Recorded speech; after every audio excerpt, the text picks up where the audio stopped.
কোর্টের প্রাঙ্গণটা দুপুরের রোদে তখন যেন ফুটন্ত কড়াই। চারদিকে উকিল মোক্তারের ভিড়, দালালদের ফিসফাস, মামলাকারীদের অস্থির যাতায়াত, সব মিলিয়ে এমন এক পরিবেশ যেখানে এক মুহূর্ত দাঁড়ালেই মাথা ঝিমঝিম করে ওঠে। ঠিক সেই সময় বন্ধু নাসির মোল্লা হাঁটতে হাঁটতে হঠাৎ আমার হাত ধরে টান দিল। তার আচরণে এমন কিছু ছিল যা আমাকে থামিয়ে দিল। কোর্টের পেছন দিক থেকে নাকি অদ্ভুত একটা শব্দ ভেসে আসছিল, আর সেটাই তার কৌতূহল জাগিয়েছে। আমার তখন তাড়া ছিল, পরদিন খাজনা সংক্রান্ত মামলার প্রস্তুতি, মাথার ভেতর নানা হিসেব। এমন জায়গায় আর 1 মিনিট দাঁড়াতে মন চায় না। কিন্তু নাসিরের সঙ্গে আমার সম্পর্কটা অন্যরকম। সে শুধু বন্ধু নয়, আমার মামলার বুদ্ধি পরামর্শের ভরসা। নিজের মগজ তখন আর ঠিকমতো কাজ করছিল না, তাই তার টান উপেক্ষা করতে পারলাম না। আরও একটা কারণ ছিল আপত্তির। আদালতের পেছনে যাওয়া মানে রীতিমতো শারীরিক পরীক্ষা। কোর্ট টিলার ওপর, পেছনে যেতে হলে নামতে হয়, আবার উঠতে হয়। এই ওঠানামায় বয়সের ভার টের পাওয়া যায়। হাঁপানি চেপে ধরে, বুক ধড়ফড় করে। তবু শেষ পর্যন্ত নাসিরের সঙ্গে পা মেলালাম। আমরা দুজনেই চাকরি থেকে অবসর নিয়েছি। সংসারের গ্যারও তখনও পুরো কাটেনি। সময় কাটানোর মতো বিশেষ কিছু নেই বললেই চলে। তাই নাসিরের মতো মানুষ কিছু না কিছু ঘটনার খোঁজে লেগে থাকে। তার হাত ধরে থাকলে অন্তত বিপদে পড়তে হয় না, এই বিশ্বাসটা আমার বহুদিনের। পেছনের দিকে ওঠানামার মধ্যেই দৃশ্যটা চোখে পড়ল। আদালতের পেছনে একফালি মাঠের লোকের ভিড় জমেছে। মাঝখানে দাঁড়িয়ে একজন বিদেশি চেহারার পাদ্রী, গলায় ঝুলছে ক্রস, মাথায় টাক, চেহারা ফর্সা, গড়ন লম্বাটে। আশপাশের লোকজন তার কথা শুনছে আগ্রহ নিয়ে। নাসিরের চোখে তখন হঠাৎ পরিচিতির ঝিলিক।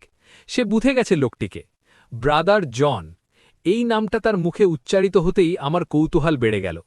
ধাপে ধাপে উঠতে উঠতে নাসির জানালো, এই লোক তার কোর্টে একসময় কাঠগড়ায় দাঁড়িয়েছিল কেরোসিন ব্ল্যাক মার্কেটিংয়ের দায়ে। কাহিনী পরে শোনাবে, এখন আগে ঘটনাটা দেখা দরকার। ভিড়কা বেশ বড়, রোদ মাথার ওপর আগুন ঢালছে, কিন্তু লোকজন নড়ছে না। ব্রাদার জন জোর গলায় সম্পত্তির বিবরণ দিচ্ছে।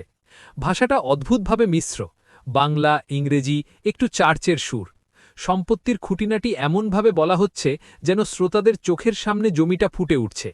12 কানি জমি, পুকুর, বসতবাড়ি, নারকেল আর লিচু গাছ, ফলের বাগান।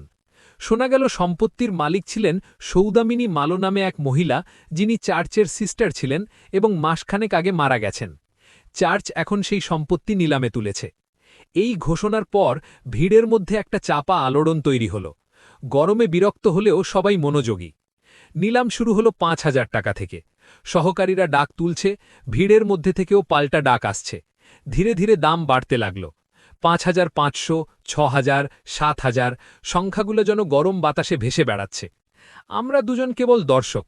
পেনশনের টাকায় সংসার চলে, এই নিলামে নামার প্রশ্নই ওঠে না। তবু মনে মনে একটা আফসোস কাজ করছিল। এত বড় সম্পত্তি, অথচ হাতছাড়া। নিলাম জমে উঠল, কিন্তু একটা জায়গায় এসে গতি কমে গেল। 9,000-এর পর দাম আর লাফিয়ে বাড়ছে না, অল্প অল্প করে যোগ হচ্ছে। 10,000 ছুতেই ভিড় আরও উত্তেজিত হয়ে উঠল।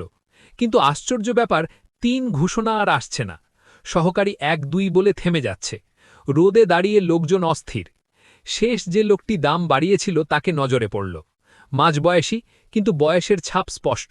পরনে প্যান্ট, কোট, টাই, মাথায় মখমলের টুপি, মুখে একরকম জুয়ারির আত্মবিশ্বাস। সে যেন ধরেই নিয়েছে বাজি তারই। এই টানটান অবস্থায় হঠাৎ নিলাম বন্ধের ঘোষণা এলো। বলা হলো, আজ লোক কম, আগামীকাল আবার শুরু হবে, আজকের সর্বোচ্চ দাম থেকেই। ঘোষণার সঙ্গে সঙ্গেই ভিড়ের মধ্যে অসন্তোষ ছড়িয়ে পড়ল। বিশেষ করে সেই টুপি পরা লোকটি ক্ষোভে ফেটে পড়ল। চারদিকে গুঞ্জন, উত্তেজনা। আমি আরও কাছে যেতে চেয়েছিলাম, কিন্তু নাসির শক্ত করে হাত ধরে টেনে নিল। গরম, ভিড়, বয়স সব মিলিয়ে সে ঝুঁকি নিতে চায়নি। শেষ পর্যন্ত তার কথাই মানলাম। ফেরার পথে সেই ওঠানামা। হাঁপাতে হাঁপাতে নাসির হেসে বলল, আরও একটু থাকলে মাজা ভেঙে যেত। আমার মাথায় তখন অন্য প্রশ্ন, ব্রাদার জন কে? এই নিলামের পেছনের কাহিনী কি? নাসির তখন ইঙ্গিতে বুঝিয়ে দিল, ব্রাদার জন নামটাই এক রহস্য। কেরোসিন ব্ল্যাক মার্কেটিংয়ের মামলা। উদ্দেশ্য উপায়ক করতে পারে এই যুক্তি দিয়ে পার পেয়ে যাওয়া লোক। আজকের নিলামেও সে কম দামে সম্পত্তি হাতছাড়া হতে দিচ্ছে না, কারণ সম্পত্তির আসল দাম অনেক বেশি। কিন্তু প্রশ্নটা আরও গভীর। সৌদামিনী মালোর সম্পত্তি, আর নিলাম করছে ব্রাদার জন। এই সম্পর্ক কোথায়? নাসির বলল, এই গল্প এক কথায় বলা যায় না। সন্ধ্যায় তার বাড়িতে বসে সব শোনাতে হবে। আমরা তখন রাস্তা ধরে বাড়ির দিকে হাঁটছি। মাথার ভেতর একটা অদ্ভুত অস্বস্তি। বোঝা যাচ্ছে সামনে যে গল্প আসছে তা শুধু এক নারীর নয়, একটা সময়ের, একটা সমাজের।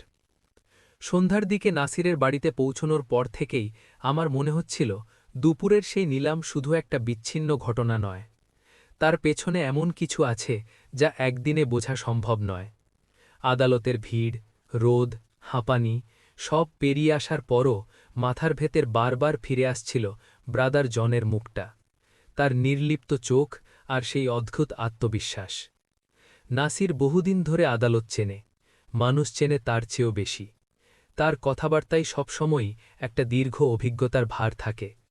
সে ধীরে ধীরে পুরো ঘটনাটাকে সাজিয়ে দিল, যেন ছেঁড়া সুতো জুড়ে একটা কাপড় বুনছে। সৌদামিনী মালো কোনো সাধারণ নারী ছিলেন না। গ্রাম থেকে উঠে এসে খ্রিস্টান ধর্ম গ্রহণ করেছিলেন অনেক বছর আগে। চার্চের সঙ্গে যুক্ত হয়ে ধীরে ধীরে সমাজকর্মে জড়িয়ে পড়েন। স্কুল, অনাথ শিশু, গরিব রোগী এই সব কাজে তার সম্পৃক্ততা ছিল গভীর। চার্চ তাকে সিস্টার হিসেবে স্বীকৃতি দেয়, কিন্তু তার জমিজমা, পুকুর, বসতবাড়ি সবই ছিল তার নিজের নামেই। এই সম্পত্তি তার বাবার আমল থেকে চলে আসা। ধর্ম বদলালেও জমি বদলায়নি। তার জীবনে সবচেয়ে বড় ভরসার মানুষ ছিলেন হরিদাস মালো, সম্পর্কে ভাই, কিন্তু আসলে ছোটবেলা থেকেই ছায়ার মতো সঙ্গে থাকা একজন। জমিজমার দেখভাল, মামলাপত্র, খাজনা সবকিছুই হরিদাস দেখত। সৌদামিনী শহরে থাকতেন বেশিরভাগ সময়। গ্রামে ফিরলে হরিদাসই সব সামলাত। এই স্থিতাবস্থায় ছেদ পড়ে মনোরঞ্জন মালোর আগমনে।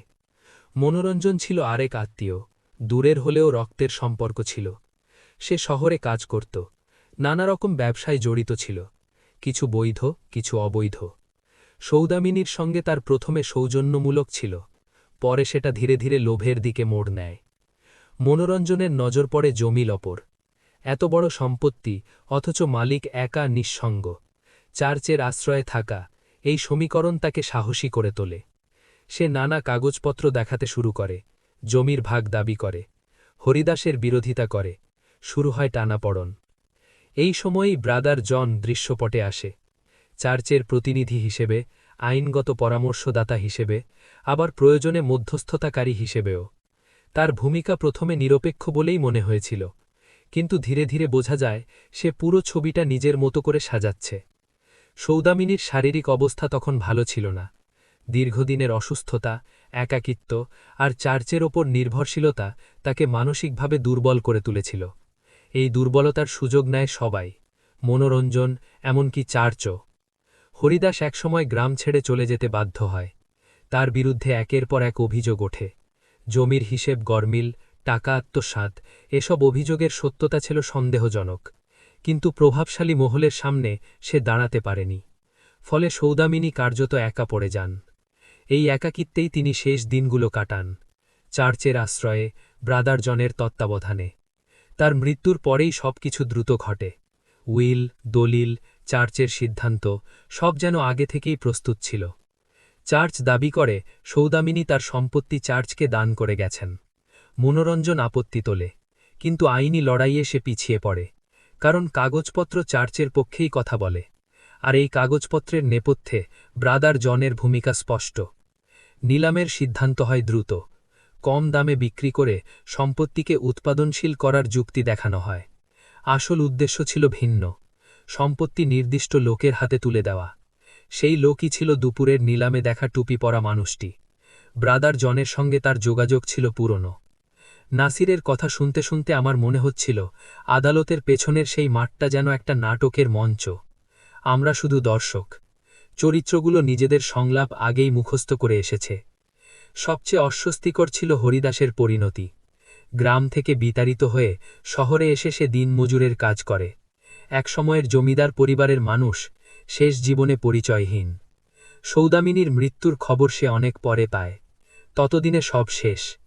ব্রাদার জনের অতীত মামলার কথা নাসির আবার টেনে আনে। কেরোসিন ব্ল্যাক মার্কেটের সেই মামলা তাকে শিখিয়ে দিয়েছিল আইনের ফাঁক দিয়ে কিভাবে বেরোতে হয়। সেই শিক্ষা সে আজ ধর্ম আর দানের মোড়কে ব্যবহার করছে। এই পুরো গল্প শুনে আমার দুপুরের দৃশ্যগুলো নতুন অর্থ পেল। নিলামের থেমে যাওয়া, আজ শেষ না হওয়া, আগামী দিনের প্রতিশ্রুতি, সবই পরিকল্পনার অংশ। জনতা ছিল কেবল আবহ। নাসিরের বাড়ি থেকে বেরিয়ে রাতে হাঁটতে হাঁটতে মনে হচ্ছিল শহরের রাস্তার আলো যেন আজ একটু বেশি নিঃশব্দ। আদালত, চার্চ, সম্পত্তি সব মিলিয়ে একটা অদ্ভুত জাল। সেই জালে পড়ে গেছে সৌদামিনীর মতো মানুষ, হরিদাসের মতো আত্মীয়, আর আমরা শুধু গল্প শুনে যাওয়া শ্রোতা।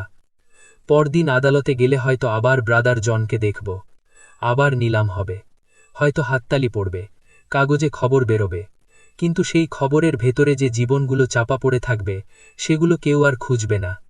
এই ভাবনাই সবচেয়ে ভারী হয়ে রইল।